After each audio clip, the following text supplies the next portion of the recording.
Welcome to IAC. Good evening all. ఈ వీడియోలో important current affairs discuss చేద్దాం. So first headlines చూద్దాం.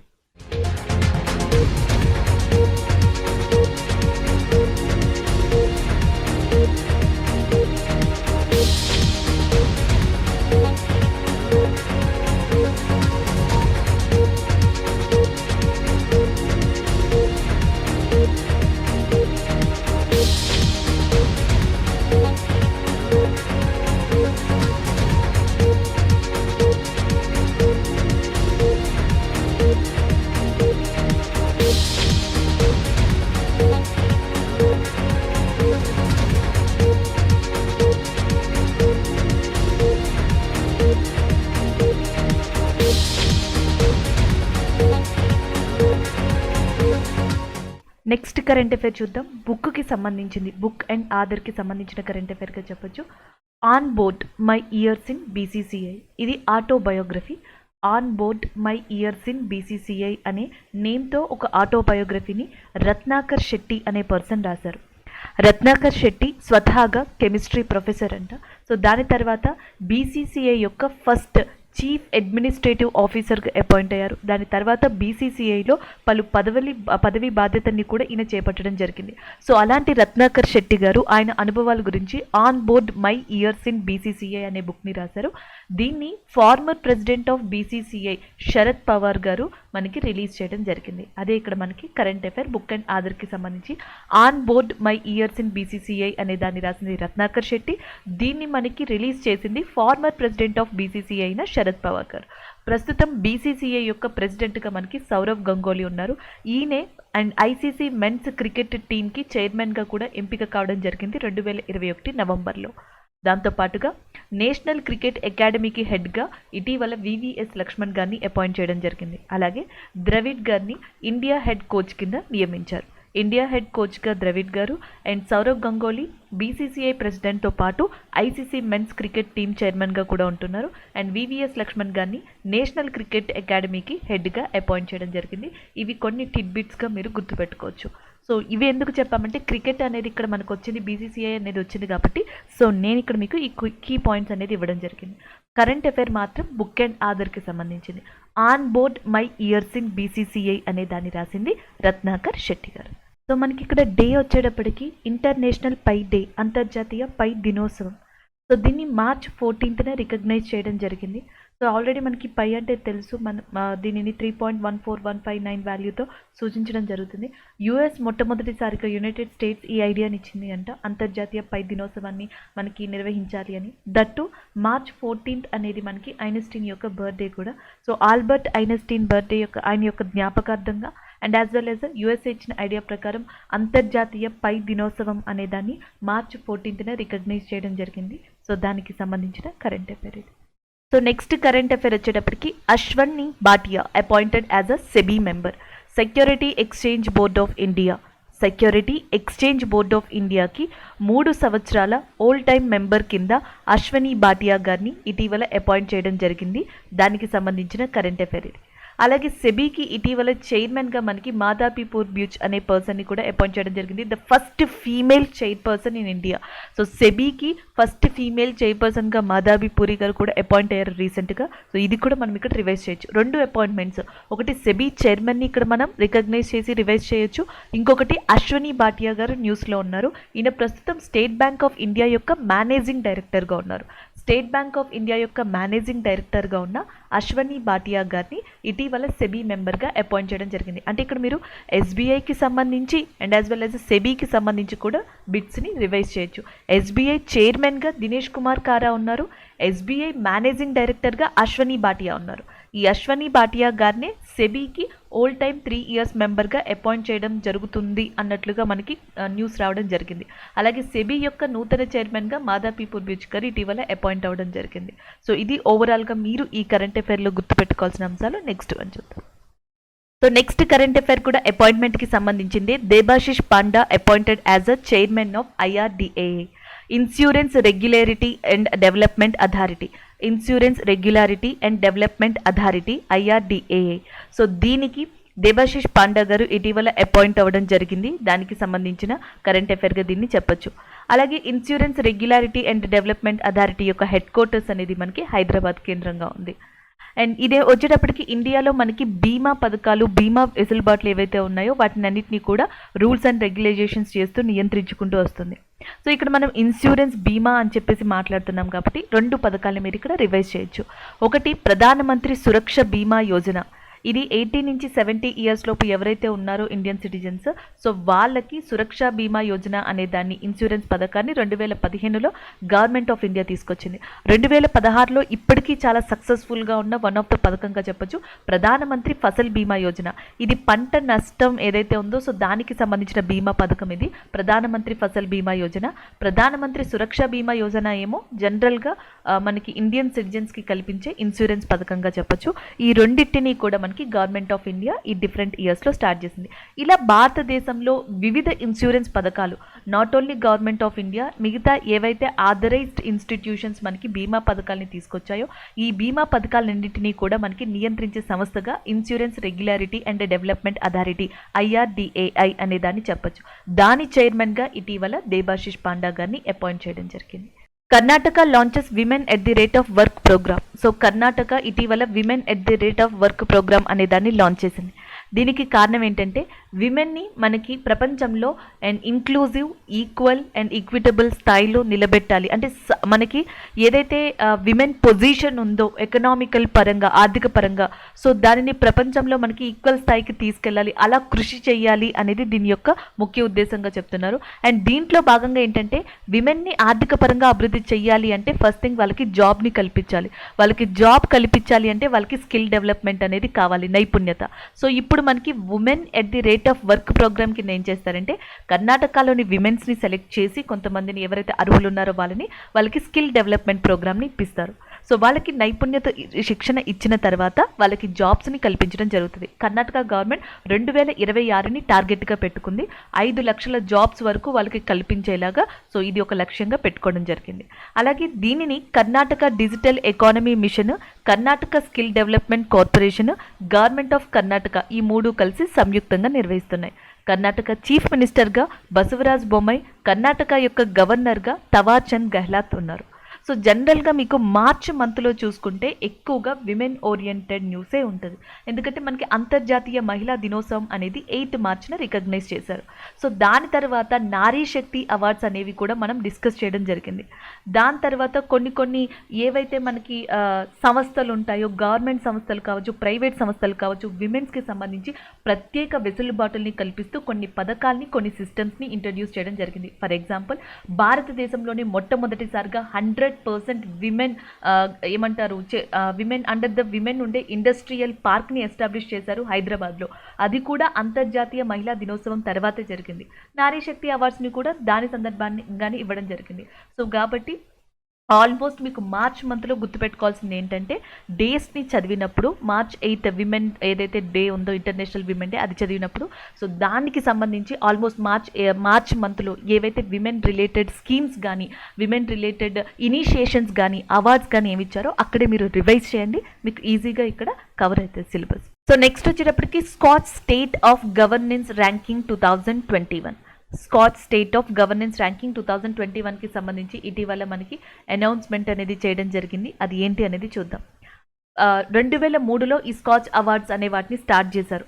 అది ప్రజలకి కానీ, అంటే పీపుల్కి కానీ, ఇండివిజువల్గా కానీ, ఇన్స్టిట్యూషన్స్గా కానీ, ప్రాజెక్ట్స్కి సంబంధించి ఏవైతే ఒక రాష్ట్రం కాంట్రిబ్యూట్ చేసిందో సో దాన్ని బట్టి ఈ scotch state of governance ranking అనేది ఇవ్వడం జరుగుతుంది. ఇది ఎందుకంటే to make India better nation. So ఇలాంటి ఏవైతే స్టేట్స్ ఉన్నాయో ఆ స్టేట్స్ చేసిన ప్రాజెక్ట్స్ కానీ, లేకపోతే డెవలప్మెంట్ని కానీ వాటిని బట్టి ఒక గవర్నెన్స్ ర్యాంకింగ్ లేదా ఒక రెప్యుటేషన్ అనేది, ఒక రికగ్నైజేషన్ అనేది ఇవ్వడం జరిగితే అవి ఇంకా బెటర్గా పర్ఫామ్ చేస్తాయి. అవి ఇంకా ఇండియా ఒక బెటర్ నేషన్గా ఉండడానికి తోడ్పడతాయన్న ఉద్దేశంతో 2003లో దీన్ని స్టార్ట్ చేశారు. అయితే ఆంధ్రప్రదేశ్ 2019లోనేమో 2వ స్థానంలో ఉంది ఈ అవార్డ్స్లో. 2020, 2021లో ఆంధ్రప్రదేశ్ అనేది మనకి టాప్గా నిలవడం జరిగింది. The second consecutive year Andhra Pradesh top in the state governance ranking 2021 which is announced by the స్కాచ్గా చెప్పొచ్చు. సెకండ్ పొజిషన్లో మనకి వెస్ట్ బెంగాల్ ఉంది, థర్డ్ పొజిషన్లో ఒడిస్సా ఉంది, ఫోర్త్ పొజిషన్లోనేమో గుజరాత్, ఫిఫ్త్ పొజిషన్లో మహారాష్ట్ర అండ్ సిక్స్త్ పొజిషన్లో మనకి తెలంగాణ ఉండడం జరిగింది. సో టాప్ 6 పొజిషన్స్లో ఇవి ఉన్నాయి. ఆంధ్రప్రదేశ్ అనేది దాని యొక్క డెవలప్మెంట్ ప్రాజెక్ట్స్ లేదా దాని యొక్క కాంట్రిబ్యూషన్ మేరకు స్కాచ్ స్టేట్ ఆఫ్ గవర్నెన్స్ ర్యాంకింగ్లో అండ్ ఫస్ట్ ప్లేస్ని సాధించడం జరిగింది. Hungary elects first ever female president Katalin Novak. So Katalin Novak అనే పర్సన్ ఇటీవల మనకి హంగేరీకి ఫస్ట్ ఎవర్ ఫీమేల్ ప్రెసిడెంట్గా ఎంపిక కావడం జరిగింది. ఆ దేశ ఏమంటారు మనకి అధిపతిగా మనకి అపాయింట్ కావడం జరిగింది. దానికి సంబంధించిన కరెంట్ అఫైర్ ఇది. అండ్ హంగేరీ యొక్క రాజధానికి వచ్చేటప్పటికి బుదపెస్ట్గా ఉంది. హంగేరియన్ ఫోరెంట్ అనేది దాని యొక్క కరెన్సీగా ఉంది. కరెన్సీ వచ్చేటప్పటికి మనకి హంగేరియన్ ఫోరెంట్ అనేది దాని కరెన్సీ అండ్ రాజధాని బుదపెస్ట్. ఇటీవల female president that first female ప్రెసిడెంట్గా క్యాటలిన్ నోవెక్ అనే పర్సన్ అపాయింట్ అవ్వడం జరిగింది హంగేరీకి. దానికి సంబంధించిన కరెంట్ అఫైర్ 2021-22లో మనకి పలు కంట్రీస్కి సంబంధించి పలు అంతర్జాతీయ సంస్థలకి సంబంధించి ఫీమేల్ లీడర్స్ అపాయింట్ అవ్వడం జరుగుతూ వస్తుంది. ఇక్కడ మీరు చూడొచ్చు. అండ్ జెసిండా ఎడ్రీనా న్యూజిలాండ్కి ప్రైమ్ మినిస్టర్గా ఎంపికయ్యారు. అండ్ కొన్ని డేటాస్ ఏమని చెప్తున్నాయంటే యంగెస్ట్ ఫీమేల్ ప్రైమ్ మినిస్టర్గా ప్రస్తుతం మనకి జెసిండా ఎడ్రీనా ఉన్నారు న్యూజిలాండ్కి సంబంధించి. సో అది కూడా మీరు గుర్తుపెట్టుకోవచ్చు. న్యూజిలాండ్ ప్రైమ్ మినిస్టర్గా మనకి జెసిండా ఎడ్రీనా. నెక్స్ట్ ఎస్తోనియాకి సంబంధించిన ఫీమేల్ ప్రైమ్ మినిస్టర్ కెజా కెలాస్ ఉన్నారు. నెక్స్ట్ వచ్చేటప్పటికి క్యాథరిన్. సో క్యాథరిన్ జాకోబ్స్ వచ్చేటప్పటికి ఐలాండ్ యొక్క మనకి ప్రైమ్ మినిస్టర్గా ఉన్నారు. ఐలాండ్ యొక్క ప్రైమ్ మినిస్టర్గా క్యాథరిన్ జాకోబ్, ఎస్తోనియా ప్రైమ్ మినిస్టర్గా కెజా కెల్లాస్, జెసిండా ఎడ్రీనా న్యూజిలాండ్ యొక్క ప్రైమ్ మినిస్టర్గా ఉన్నారు. అలాగే హంగేరీకి వచ్చేటప్పటికి క్యాటలిన్ నోవెక్ ఇటీవల మనకి ప్రెసిడెంట్గా ఎంపిక కావడం జరిగింది. సో దానికి సంబంధించిన current affair. International monetary fund board approves 1.4 billion emergency support for Ukraine. So మనకి ఉక్రెయిన్ ఏదైతే ఉందో ప్రస్తుతం రష్యా ఉక్రెయిన్ మధ్య యుద్ధ వాతావరణం నెలకొంది. ఈ నేపథ్యంలో ఉక్రెయిన్కి ర్యాపిడ్ ఫినాన్సింగ్ ఇన్స్ట్రుమెంట్ అనే సిస్టమ్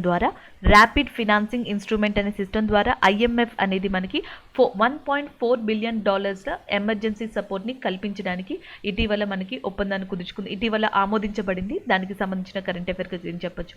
ఇప్పటికే ఉక్రెయిన్కి పలు అంతర్జాతీయ సంస్థలు పలు దేశాలు కూడా మనకి మిలిటరీ పరంగా and food and as well as shelter పరంగా లేకపోతే నెక్స్ట్ వచ్చేటప్పటికి ఆయుధాల పరంగా కూడా మనకి హెల్ప్ చేసుకుంటూ వస్తున్నాయి. ఎగ్జాంపుల్కి నాటో హెల్ప్ చేస్తుంది.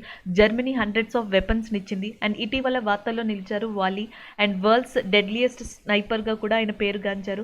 అండ్ ఈయన కెనాడియన్కి సంబంధించిన స్నైపర్. అండ్ ఈయనని ఫార్మల్గా వాలీగా అని పిలవడం జరుగుతుంది. సో ఈయన రీసెంట్గా ఉక్రెయిన్ని చేరుకున్నారు. ఉక్రెయిన్ తరపున రష్యాకి ఎగ్నెస్ట్గా పోరాడడానికి. అండ్ ఇవన్నీ కూడా మనకి అంతర్జాతీయ అండ్ యాజ్ వెల్ యాజ్ సంస్థలు ఏవైతే ఉన్నాయో వాటి నుంచి అండ్ దేశాల నుంచి ఉక్రెయిన్కి అందుతున్న సహాయంగా చెప్పొచ్చు. సో దాంట్లో భాగంగానే ఐఎంఎఫ్ మనకి ర్యాపిడ్ ఫినాన్సింగ్ ఇన్స్ట్రుమెంట్లో భాగంగా ఈ యుద్ధ సమయంలో ఎమర్జెన్సీ సపోర్ట్గా $1.4 బిలియన్ అని ఇటీవల ఆమోదించబడింది. సో నెక్స్ట్ ఐఎంఎఫ్ యొక్క టోటల్ మెంబర్స్ వచ్చేసి 190 ఉన్నారు. వాషింగ్టన్ డీసీ దాని యొక్క హెడ్ క్వార్టర్స్గా ఉంది. క్రిస్టలీనా జార్జియోవా ప్రెజెంట్ ఐఎంఎఫ్ యొక్క చైర్మన్గా ఉన్నారు.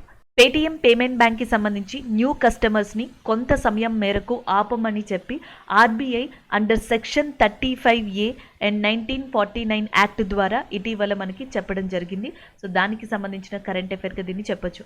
ముందుగా పేటీఎం పేమెంట్ బ్యాంక్ ఒక ఐటీ ఆడిట్ ఫిమ్ని నిర్వహించాలి అని, దాని తర్వాత వాటిని ఆ రిపోర్ట్స్ని ఆర్బీఐ రివ్యూ చేసిన తర్వాత ఆన్ బోర్డింగ్ న్యూ కస్టమర్స్ గురించి ఒక ఏమంటారు అప్రూవల్ లేదా ఒక నిర్ణయానికి ఆర్బీఐ వస్తుంది అని చెప్పేసి ఇటీవల చెప్పడం జరిగింది.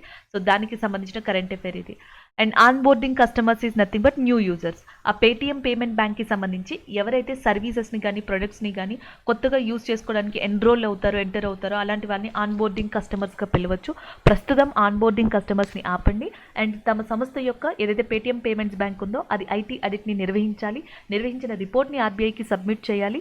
సబ్మిట్ చేసిన తర్వాత ఆర్బీఐ ఈ రివ్యూస్ ప్రకారం on boarding customers of Paytm payment bank యొక్క నిర్ణయాన్ని తెలుపుతుంది. దాన్ని కొనసాగించాలా, ఎలా కొనసాగించాలి, ఎంత పరిమితి మేరకు కొనసాగించాలి, ఇవన్నీ కూడా ఆ రిపోర్ట్స్ వచ్చిన తర్వాత దానిని అగైన్ ఆర్బీఐ రివ్యూ చేసిన తర్వాత చెప్పనుంది. ఇదంతా కూడా మనకి అండర్ ఆర్బీఐ 1949 యాక్ట్ ఏదైతే ఉందో మనకి సో దాని ప్రకారం చెప్పడం జరిగింది. So next one airport council international ఇటీవల మనకి ఒక సర్వేకి సంబంధించిన రిపోర్ట్ని రిలీజ్ చేసింది. దాని పేరు airport service quality survey for 2021. Airport service quality survey for 2021 అనే దాన్ని ఇటీవల రిలీజ్ చేశారు. అది కూడా డిఫరెంట్ కేటగిరీస్లో. ఒక కేటగిరీ వచ్చేటప్పటికి పర్ ఇయర్కి సంవత్సరానికి 40 మిలియన్ ప్యాసింజర్స్ ఎవరైతే ఉన్నారో సో వాళ్ళకి సంబంధించిన కేటగిరీలో Chhatrapati Shivaji international airport of Mumbai అనేది టాప్ పొజిషన్లో ఉంది. దాంతోపాటు ఇందిరాగాంధీ ఇంటర్నేషనల్ ఎయిర్పోర్ట్ కూడా 15 to 25 million passengers per year travel చేసే ఎయిర్పోర్ట్ కేటగిరీలో రాజీవ్ గాంధీ ఇంటర్నేషనల్ ఎయిర్పోర్ట్ హైదరాబాద్ అనేది స్థానం సంపాదించుకుంది. 5 to 15 మిలియన్ ప్యాసింజర్స్ ఎవరైతే ట్రావెల్ చేస్తారో పర్ యానం సో ఆ కేటగిరీలో కొచ్చిన్ ఇంటర్నేషనల్ ఎయిర్పోర్ట్ కేరళ అనేది అండ్ దానితో పాటుగా సర్దార్ వల్లభాయ్ పటేల్ ఇంటర్నేషనల్ ఎయిర్పోర్ట్ అహ్మదాబాద్ అనేది స్థానాన్ని సంపాదించుకున్నాయి. 2 to 5 million passengers per year దాంట్లో చండీగఢ్ ఎయిర్పోర్ట్ ఏదైతే ఉందో సో అది స్థానాన్ని సంపాదించుకుంది. అంటే సంవత్సరానికి ప్రయాణికులు ట్రావెల్ చేసే రద్దీ అండ్ యాజ్ వెల్ యాజ్ అక్కడ ఉండే మనకి ఏమంటారు ఫెసిలిటీస్ని బట్టి కేటగిరైజ్ చేసి ఆ కేటగిరీ ప్రకారం ఏ ఎయిర్పోర్ట్స్ క్వాలిటీ సర్వీసెస్ని అందిస్తున్నాయి అనే దాని మీద సర్వే చేయడం జరిగింది ఎయిర్పోర్ట్ కౌన్సిల్ ఇంటర్నేషనల్.